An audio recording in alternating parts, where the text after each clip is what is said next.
Journée mondiale de la maladie de Parkinson. En cette année, France Parkinson célèbre d'ailleurs ses 40 ans d'engagement et de combat contre la maladie neurodégénérative. Bonsoir Marie-Claire Dimet. Bonsoir. Déléguée France Parkinson dans le Nord. Votre mari, on va y revenir, est touché par cette maladie depuis plus de 20 ans. Mais avant d'y revenir, comment est-ce que vous définiriez, comment est-ce que vous présenteriez cette maladie de Parkinson ? Alors, la maladie de Parkinson est une maladie qui est très sournoise. C'est une maladie qui grappille petit à petit le malade, ce qui fait que le malade, au fur et à mesure des années, ne se souvient plus de l'état qu'il avait auparavant, dans lequel il était auparavant. Quand vous allez chez le neurologue, mon mari a 24 ans de Parkinson, tous les malades, le témoignage des malades et des aidants, quand ils vont chez le neurologue, tout va toujours très bien. Parce que cette maladie est pernicieuse, elle grappille et ils ne se rendent pas compte de l'évolution de la maladie. Vous voulez dire que ce sont les proches finalement qui réalisent Tout à fait. mieux Tout à fait. La consultation chez un neurologue doit se faire avec le malade, bien entendu, et l'aidant. Parce que l'aidant a le regard vers le malade. Et c'est lui qui alerte le neurologue sur l'extension de la maladie. Puisque le malade ne se rend pas compte que la maladie le grappille, mais l'aidant s'en rend compte. C'est intéressant ce que vous dites parce qu'on a peu l'avis finalement du malade. Mais quelle conscience il a ? Vous dites il ne se rend pas compte, mais quelle conscience justement il a de la dégradation de son état ? Quelle conscience il en a ? Mon mari me dit quelquefois, tu vois comment je suis devenue. La conscience il l'a et il n'a pas toujours la conscience. Il n'a pas le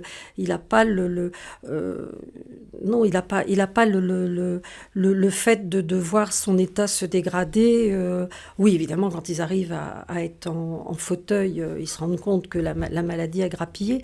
Mais au début, si vous voulez, la maladie grappille tout doucement, donc que l'état physique se dégrade petit à petit. Il y a une maladie de Parkinson, mais elle prend des formes très très distinctes. Il y a autant finalement de cas de Parkinson que de personnes. Il y a autant. Le Parkinson, chaque Parkinson est un cas, chaque malade est un cas. On ne peut pas dire que j'ai la maladie de Parkinson, je suis comme mon copain dans notre groupe de parole qui a la maladie de Parkinson. Non, chaque malade est un cas. Un cas particulier. Des groupes de parole, de quoi s'agit-il ? Alors nous avons un groupe de parole ici à Lille que nous avons fondé il y a 10 ans. Nous avons commencé 5 malades et 5 aidants et maintenant sur la métropole lilloise, nous sommes 100 personnes. 100 personnes oui, à nous réunir une fois par mois. Nous sommes environ entre 35, 40, 45. Nous nous réunissons dans le restaurant Canta, qui est un ESAT, au lac du Héron. Donc ça fait travailler aussi les personnes handicapées. Nous déjeunons tous ensemble parce que ça devient une bande de copains. Et à 14h, mon ami qui a été formé chez France Parkinson part avec les malades pour la liberté de parole, pour qu'ils se dialoguent entre eux. Et moi, je reste avec les aidants puisque je suis une aidante. Vous n'aimez pas pourtant le terme d'aidante, j'ai lu ça. Non, je ne suis pas. Je suis toujours l'épouse de mon mari, mais il faut reconnaître que moi, j'ai un auxiliaire de vie maintenant parce que l'état de mon mari est quand même très avancé. J'ai un auxiliaire de vie tous les jours avec moi parce que je ne saurais plus faire les transferts. Revenons juste sur ces groupes de parole. C'est France Parkinson qui chapeaute finalement ces groupes de parole. C'est un groupe de parole que nous avons créé avec mon mari. Et je suis déléguée France Parkinson, donc je passe les informations de France Parkinson pendant ce groupe de parole. Et on va couper le téléphone, c'est pas très grave, mais je vous laisse juste éteindre le téléphone. Je vais en profiter pour remettre votre micro un petit peu. Et vous dites, c'est important pour les aidants, mais c'est important aussi pour les malades qui parlent entre eux. Les malades prennent le temps d'avoir des échanges entre eux. Alors ça peut paraître un peu surréaliste quand on parle de la maladie de Parkinson, d'imaginer des personnes touchées par cette maladie prendre le temps de partager. Ils ont besoin de partager. Tout le monde a besoin de partager. La maladie, quand un Parkinson est déclaré chez un couple, nous vivons à 3. Vous avez le malade, vous avez le conjoint, et puis vous avez Parkinson qui est au-dessus de vous, donc vous vivez à 3. Et vous avez beaucoup besoin d'échanger entre malades, entre aidants, et on le fait très rarement, mais on le fait quand même tout le monde réuni pour pouvoir échanger. Il y a un réel besoin, c'est Ah, fondamental. il y a un réel besoin, c'est sûr.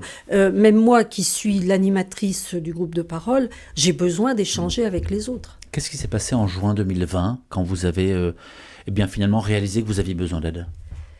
Alors, quand le diagnostic est tombé, mes enfants étaient encore au lycée, tous les deux. J'avais deviné, parce que je suis paramédicale, j'avais deviné qu'il y avait anguille sous roche, si vous voulez. Et on a fait venir nos enfants, et notre fille a dit « Mais enfin, papa, on a l'impression que tu es content d'avoir la maladie de Parkinson. » Et il lui a répondu « Oui, parce que je pensais avoir une tumeur au cerveau. » Il sentait qu'il y avait quelque chose, mais il ne savait plus, il ne savait pas expliquer. Et je me suis dit, bon, c'est tout, on a continué à vivre normalement, à 3 avec Parkinson. La maladie a grappillé petit à petit.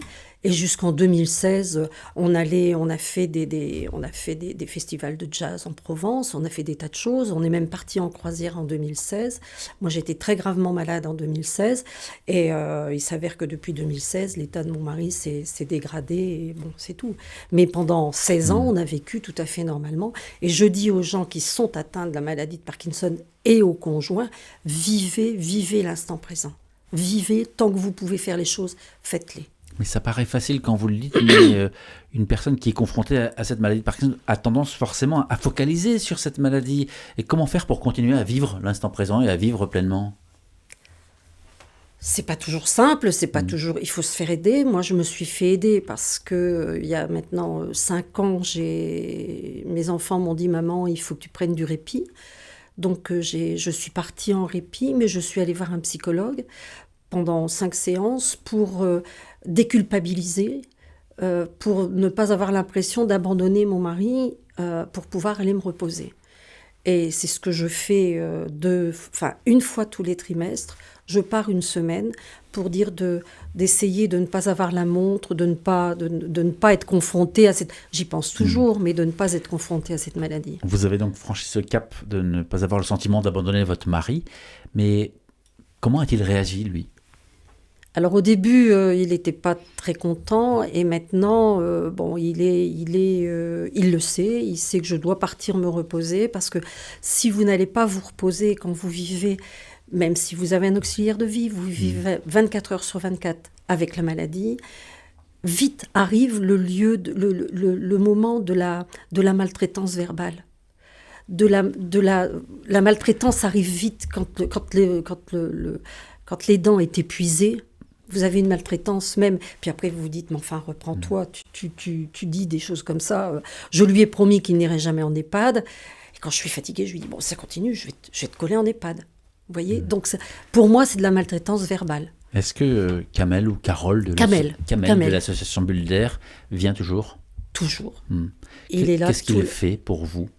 Alors, il est auprès de mon mari.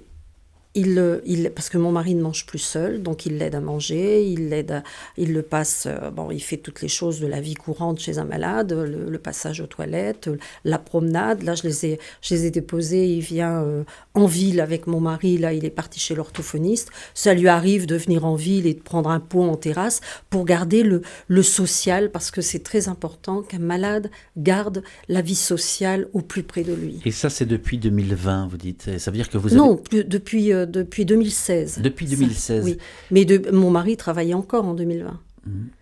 Et le temps qui est libéré pour vous, qu'est-ce que vous en faites? Est-ce que vous continuez à focaliser, ou au contraire, vous... Je dois assumer. Maintenant, je dois assumer toutes les tâches ménagères, les repas et tout ça, puisque Kamel n'est là que pour être auprès de lui. Évidemment, ça m'arrive de partir une journée. Là, je vais partir à Dunkerque jeudi pour France Parkinson, pour la journée mondiale sur Dunkerque. Kamel prend le relais, c'est-à-dire que je prépare le repas, il fait réchauffer le repas, il lui donne le repas, il va se promener, il me remplace. Et le mercredi, par exemple, est-ce que vous avez du temps pour vos petits-enfants? Alors, le mercredi, Kamel ne travaille pas parce que lui aussi a des enfants. Une dame vient. Alors, c'est un peu la course pour moi, mais mes petits-enfants, c'est ma bulle d'oxygène, c'est ma bouffée d'air. Je vais chercher mon petit-fils au foot à Ouescal, et puis je prends ma petite fille, et on revient, et hop, et ça fait du bien, parce que ça me donne autre chose, ça me fait voir autre chose. Et quels sont les décisions que vous avez dû prendre très tôt et qu'avec le recul, vous vous dites ça, c'était ce qu'il fallait faire, ou au contraire, ça, j'aurais pas dû le faire? Alors, quand nos enfants se sont mariés en 2009 et 2010, nous avons fait estimer notre maison et nous avons cherché. On a fait estimer la maison, on a trouvé un appartement et mon mari a dit c'est cet appartement-là qu'il me faut. Donc, c'est quelque chose qui était obligé d'être fait parce qu'on avait une très grande maison, nos enfants étaient maintenant mariés et cette maison, on avait eu la chance de mettre notre bureau au 3e étage, il y avait 86 marches. Donc maintenant, on se retrouve dans notre quartier, on est dans un appartement, donc ça, il fallait faire. Prendre du répit, il faut faire. Il faut faire parce qu'on n'arrive plus à un certain temps. Mais tout cela, par exemple, vous parlez du répit, vous avez parlé de Kamel, mais tout cela a un coût aussi. Alors, vous avez une aide du département, mais ça reste un budget. Nous avons fait depuis mon hospitalisation, ma fille avait fait toutes les démarches auprès de la MDPH, nous pouvons bénéficier de la PCH. Donc la PCH, c'est la prestation compensatrice au handicap, ce qui fait que Kamel, si vous voulez, dépend de 2 structures. Il y a Bulder qui est... mon mari est l'employeur de Kamel, et il y a Cocooning qui est un prestataire. Il dépend des 2 structures. J'ai tenu à garder Bulder parce que c'était une association, parce que j'avais de bons rapports avec eux et que quand je pars en répit, ils mettent quelquefois quelqu'un pour me remplacer. Est-ce que les aides aujourd'hui sont suffisantes pour les personnes qui vivent avec une personne? Non. De ce qui nous concerne, nous, je vais dire que oui, puisque le salaire de Kamel, moi j'ai mis un peu plus d'heures supplémentaires, donc je débourse quand même un peu d'argent. Mais par exemple, alors, sans entrer dans le détail... Je vais vous dire, un malade qui a passé 60 ans n'a plus le droit à la PCH. Il a le droit à l'APA. Alors l'APA égale peau de chagrin, c'est-à-dire qu'il a le droit à 2 heures, 3 heures. Et les dents... Mais ça veut dire que pour avoir une aide comme la personne dont vous parlez, Kamel, c'est 200 € par mois, c'est 500 € par mois Là, on en est à 4 000 € par le département. Le département octroie... Alors, mon mari a plus de 80% d'handicap, donc parce qu'il est en fauteuil roulant, c'est plus de 4 000 € par mois. Mais rares sont les personnes qui ont des sommes comme ça. Parce que les démarches sont très très lourdes et vous allez à la pioche aux informations. Et notre groupe de parole est là pour ça, si vous voulez. Dans notre groupe de parole, on leur dit fais ci, fais ça, tu viens d'être diagnostiqué, fais de l'orthophonie, n'oublie pas, fais de l'orthophonie, ouvre ton dossier à la MDPH. C'est pas seulement psychologique ou social, c'est aussi pratico-pratique. Pratico-pratique, bien sûr. 200 000 Français sont atteints de Parkinson, c'est à peu près ce qu'on dit. Oui. 70 nouveaux cas sont diagnostiqués chaque jour. Marie-Claire Dimet, quand vous avez épousé votre... Alors c'est un peu indiscret, mais quand vous avez épousé Daniel, vous avez dit que vous avez 2 enfants qui sont maintenant grands. Vous avez certainement prononcé les phrases fortes qu'on dit tous lors des mariages, pour le meilleur et pour le pire, enfin pour les bons moments. Est-ce que tout de même, l'amour pour votre mari n'en a pas pris un coup complètement ? Non, ça fait 46 ans qu'on est mariés, ça fait 46 ans le 1er avril que nous nous sommes mariés, je suis toujours là, je suis toujours auprès de lui, je ne saurais pas le mettre en EHPAD parce qu'il y a eu une expérience malencontreuse quand j'ai été hospitalisée, 15 jours, ça a suffi. Non, je suis très attachée à mon mari, il n'y a pas de... Mais comment l'amour a évolué ? Je pense que je suis la femme, je suis l'aidante, je suis la mère, je l'entoure du mieux que je peux, même si quelquefois ça vous étouffe, cette maladie, elle vous étouffe, mais je suis toujours là. Mais quand on aime, on a besoin aussi d'un retour ? C'est-à-dire que... Alors, c'est des petits gestes, il y a plus beaucoup de dialogue, si vous voulez. Il arrive un moment où la parole est bien le matin, le son de la voix est bien le matin, le soir presque aphone. Et puis, quand je m'en vais, je vais pas dire qu'il est content. La veille, il est un peu capricieux, mais quand je reviens, je vois combien, je suis content, t'es rentré, je suis content. Ne serait-ce que ça, vous voyez, ça vous met du baume au cœur. Ça veut dire que il est toujours avec vous, il pense toujours à vous et il vous aime toujours. On n'a pas parlé de de la recherche, des thérapies. Il existe des thérapies médicamenteuses, non médicamenteuses, mais fondamentalement, on ne guérit pas de la maladie de Parkinson. Non. C'est ce qu'il faut savoir. Est-ce que vous êtes à l'affût des annonces, des nouveautés, en espérant un traitement novateur ? Alors, on espère toujours les traitements novateurs pour les nouveaux parkinsoniens. Ici à Lille, au CHR, il y a un service expert, un service de recherche qui est très important et qui est novateur sur de la recherche. Il y a des cas il y a des gens qui sont en essai thérapeutique. On espère toujours pour les malades. Il faut savoir que quand un diagnostic est posé pour la maladie de Parkinson, 80% de la zone du cerveau qui sécrète la dopamine est morte. Donc c'est quand même... Mais c'est une maladie dans laquelle il y a quand même un traitement. Il y a une aide, il y a un traitement. Alors parmi les traitements, je dirais les déclencheurs de bienfaits, ou au moins pour que ça n'empire pas et que ça offre des moments de répit. Alors j'ai listé, il y a la musique, il y a la marche, alors j'ai vu aussi, il y avait le marc de café, certains témoignent aussi du cannabis carrément. Enfin, on a cette impression tout de même que chaque malade peut trouver finalement un chemin personnel. Comment est-ce que vous faites pour identifier ce chemin ? Alors, dans notre groupe de parole, on travaille aussi avec le CHR, avec le service de Monsieur Defebvre. On dit attention, les médecines parallèles, tout ce qui est plantes, tout ce qui est cannabis, tout ce qui est même il y a eu aussi l'histoire des patchs de nicotine, ça. Faites attention, n'allez pas vers ça. Faites de la marche, faites de la danse, faites du tango, faites du chant, faites du théâtre pour la voix, mais évitez tout ce qui est médecine parallèle, toutes ces substances qu'on peut vous vendre qui peuvent neutraliser les médicaments qu'on donne pour le Parkinson. Ne serait-ce que le jus de pamplemousse. Le jus de pamplemousse, un Parkinsonien qui prend du jus de pamplemousse avec la dopamine, ça neutralise la dopamine. Et vous voyez, c'est des choses comme ça qu'on dit dans notre groupe de parole. C'est ça s'apprend, c'est pas inné. Hein.